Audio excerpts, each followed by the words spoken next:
Well, hi there, food friends. It's Kevin. Hey there, and I'm Ralph, the friendly neighborhood video camera guy behind the scenes. And welcome to Cavalcade and Friends edition of Cavalcade of Food. And Ralph and I couldn't be more delighted to be back with our friend Terry and Daniel, who's out working away out there at the beautiful, wonderful Rambler Ranch in Elizabeth, Colorado. And so it is so great to be back here again with our friends. And we are going to make something that Ralph and I had for the very first time the other night when Terry and Daniel took us for dinner to their favorite local Mexican restaurant. And they brought out all these salsas and, the traditional tomato-based salsa. But they brought out this mushroom jalapeno salsa. Ralph and I had never had that before, Terry, and oh my gosh, was it good. And Terry's like, oh yeah, we make that. So, the recipe for this is below the description. Now, we're kind of making a larger batch because, we're hungry boys, aren't we here, Ralph? Yes, we are. And so, we've got a pound of white mushrooms here. We've got some lime juice. I've got some chopped up fresh cilantro. We have a couple of jalapeno peppers, and we've got an onion. And so, Terry, I know you've made this before, and talk about these mushrooms now. I see that you have destemmed a few of them already, most of them already. Yes, I take the stems off of all of them before I make this. And they just pop right like off? The stems, yeah, they just pop right out of there. And if you ever make vegetable stock or something, you could always use those for that. So I'm going to let you cut up the mushrooms, Terry, because you kind of know how it could go. And these are kind of more rough chopped, is that right? Yeah, just come in kind of whatever chunks. And what kind of mushrooms are those? These are white button mushrooms. You could certainly use those baby bellas if you wanted more of a different type, but this is what we had in the restaurant, were really just the white button mushrooms, Ralph. Yes, and it was such a delight, such a treat, because me being Mexican, I know there's a lot of regional cooking, but I had never had a mushroom-based salsa with jalapenos, so I think we're just going to call this a mushroom jalapeno salsa. But there was such a freshness to it. Yeah, it was delicious. Now, Terry, I'll start on the jalapenos, but give me a little direction in terms of, do we take all the ribs and the seeds out? Yes, take all the ribs, seeds out.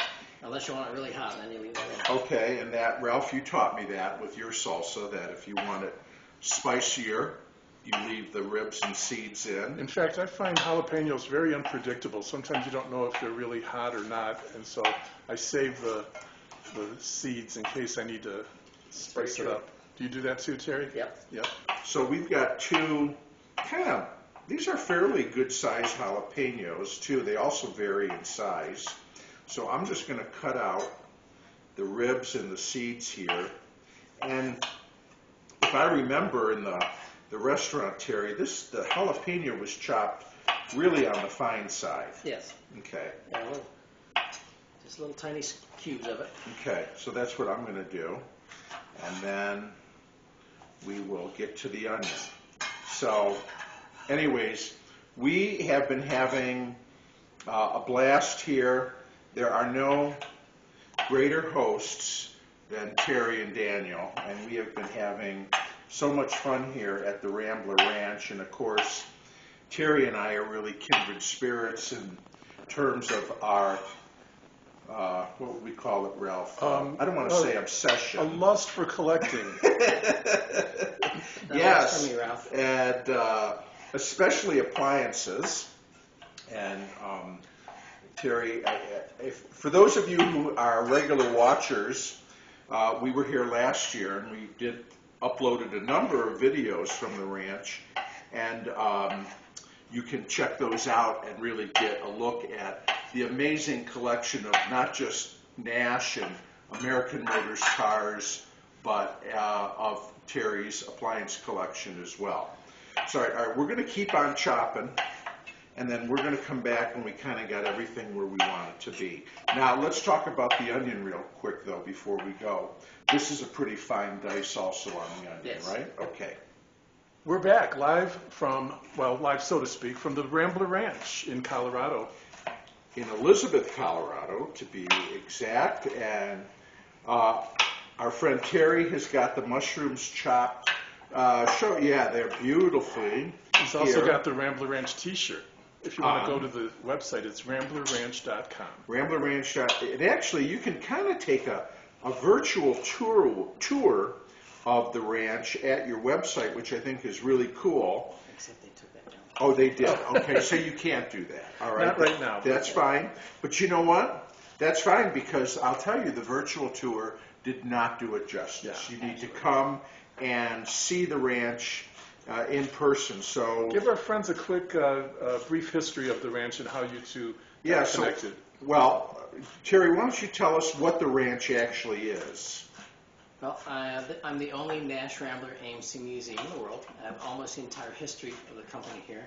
That's why I collect the appliances, because Kelvinair is owned by Nash, and that's how I met you. Yep. Reaching out about your Kelvinair stoves. And this all started with my dad's 54 Ambassador, which I rescued from going to junkyard. And then just kind of evolved into this, wanting to collect the entire history and all they're involved in. So, and it's, I mean, cars are just the tip of the iceberg. How many cars are on display between, there's a building of just Nash, there's a building of American Motors, and then there's a building called Brand X, which just is, if I can use the word, a cavalcade I was going to of say, cars of every make good use and of it. model. It's a hodgepodge of misfit toys. And it's just so much fun. But how many cars have you actually got on display? There are 250 cars on display. Wow. And besides the National Ramblers and AMCs, I have 60 other manufacturers of cars. And we mentioned this the last time we were here, and we did some videos from some of the buildings.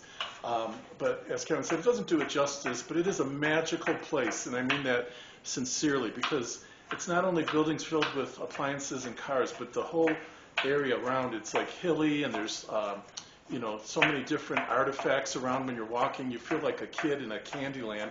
And there's mannequins everywhere, there's memorabilia, there's old billboards, and just so much to see. It's not just one or two things, it's a million things that are all part of collector's fantasy, and anybody that loves history and likes to take a chance and take a ride and to see parts of American history will love this ranch. So check it out if you can. Yeah, it's really a mid-century, he's got a whole building of mid-century, but it is a mid-century paradise, because what I love, Terry, is you've got the cars, but then there's stuff in the cars that are kind of period correct. And then Daniel does the mannequins, which are all throughout all the displays, and they are in period clothes. I mean, from the hairstyles to the glasses to, the shoes, I mean, top to bottom, and it is just so much fun. Ralph and I grew up in Detroit, and I thought I knew a lot about cars, but really, what an education this is, particularly about Nash and American Motors. It's just wonderful, Terry. So thank you for having us again this year. This is 33 years this year of collecting. Wow. I'm putting this all together. When did the ranch actually open to the public? Not too long after that, probably 1994, Okay. 94, 95. And for people who may have been here early on, we have a friend who was here in the early 2000s. It's not the same place. I mean, you have added so many buildings and displays and so much more. So anybody who's coming out, if you're coming out to the west, this is an absolute must-stop, cavalcade-approved attraction. Cavalcade collection. Yep. Okay, so Terry did a beautiful job chunking up the mushrooms. We've got some finely diced onions. Do you think this is fine enough, or should I keep going? No, it's perfect. And And it's just then- a regular yellow onion, right? Regular yellow onion, 2 jalapeno. I took the liberty to chop some cilantro. Now I know cilantro is one of those things that some people just do not like. You know what? Leave it out, or use parsley instead. Right? Yeah, that would be good too. Yeah. We like cilantro, and so we're using it. And then we've got, I don't know how many limes this was, and we may not need all of it. The key is fresh lime juice, okay? Don't use that reconstituted stuff. It is not the same. So, Terry, now that we've got our all of the parts here, I'll let you kind of lead the way in terms of what should go in next. Yep, just put, it's kind of to taste, so Okay. whatever you like, if we add, probably all the onion, Okay. because this is quite a few mushrooms. And of course, it varies depending if you're making for 2 people or 20. Yes. So you could, again, if you had fewer people, this was a pound box of mushrooms. You could use the small box, which is 8 ounces, if you wanted to make Add your less. ingredients, kind of stir it up and see how it looks to you. Okay. So Yes. 2 people or 20 or 4 people that eat as much as 20. That may be more our case. That one's hanging over the edge.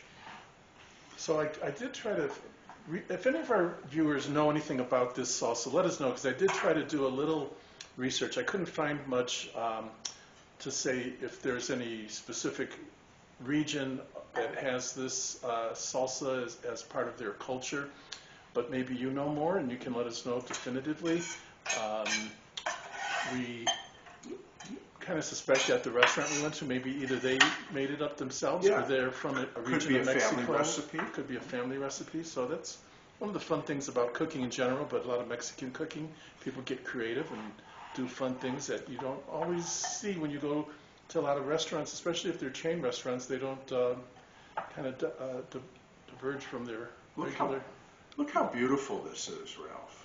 Yeah, just the look of it. Yeah, looks- just the look of it. It's just and I remember beautiful. tasting it the other night. It's like, wow, it's so. So I'll let Terry add the cilantro and lime, and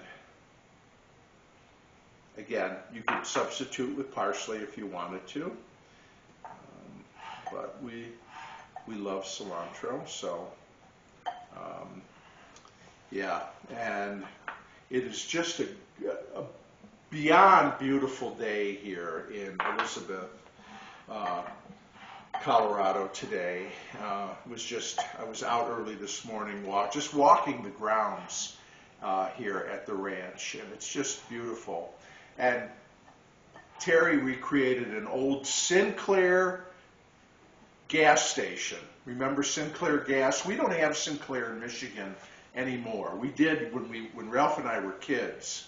There was, because I remember the dinosaur signs. But it's also a gift shop and an ice cream shop, and it's just so much part of the fun of coming out here.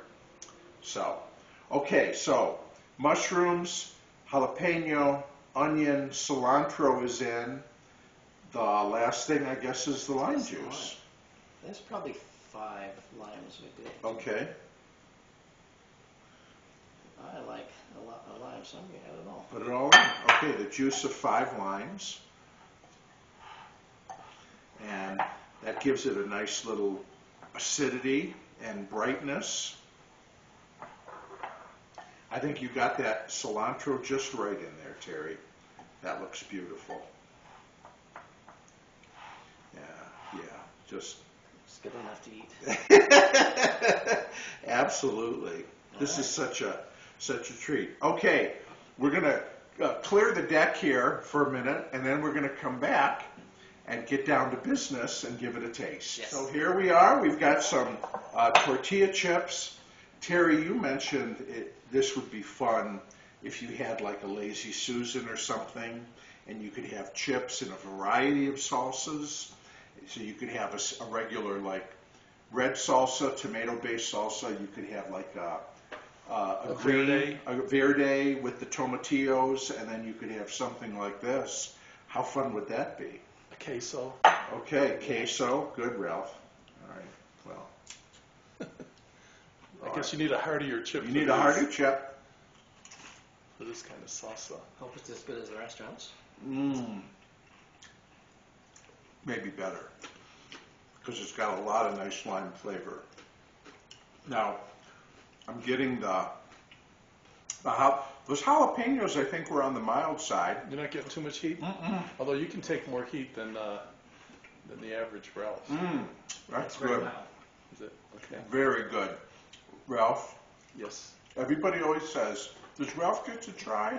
He does. Oh, all right. Yes, you need to taste this. You come right over here, Ralphie boy. Here I go. Dig in. I'm going in. I can smell the jalapeno and the onion. It's so fresh. Yeah. Yeah, and you get that lime, Yeah, that lime really brightens it up, doesn't it? and the cilantro gives it a freshness too. So, Terry, bravo. This is delicious. I don't like mushrooms, but this I'll eat. You I could can eat do, this bowl. and our friends watching, you could do variations if you wanted to add maybe some chunks of avocado, Avocado. maybe some tomato, but I like the color of it as it is. So, thank you, Terry. Not just for sharing this recipe with us, but for hosting us. And My pleasure. you know, I always say, I've said this a million times, the best part of collecting, it isn't the stuff, it's the people you meet through collecting, and nothing could be more true in this case especially. So thank you for hosting us. Don't forget, RamblerRanch.com is the website. You can see the location. You can see a lot of photos on there of the wonderful collections. Hours of operation. He's open to the public on the weekends through the end of September. So there's still plenty of time this summer. And I want to thank Ralph for working the camera and just being a part of it. Thank you for having me. I'm going to get back there. Okay, so my website, in case you're interested, is cavalcadafood.com, and you can go there and connect with my other YouTube channel, Always Analog, and tune in to the Cavalcade Radio Hour on Saturday mornings. We hope everyone is having a wonderful summer. We hope you're celebrating with friends and family and people you love like we're doing, and we will look forward to seeing you again here on Cavalcaded Food. Until then, from the Rambler Ranch in Elizabeth, Colorado, bye everybody. Adios.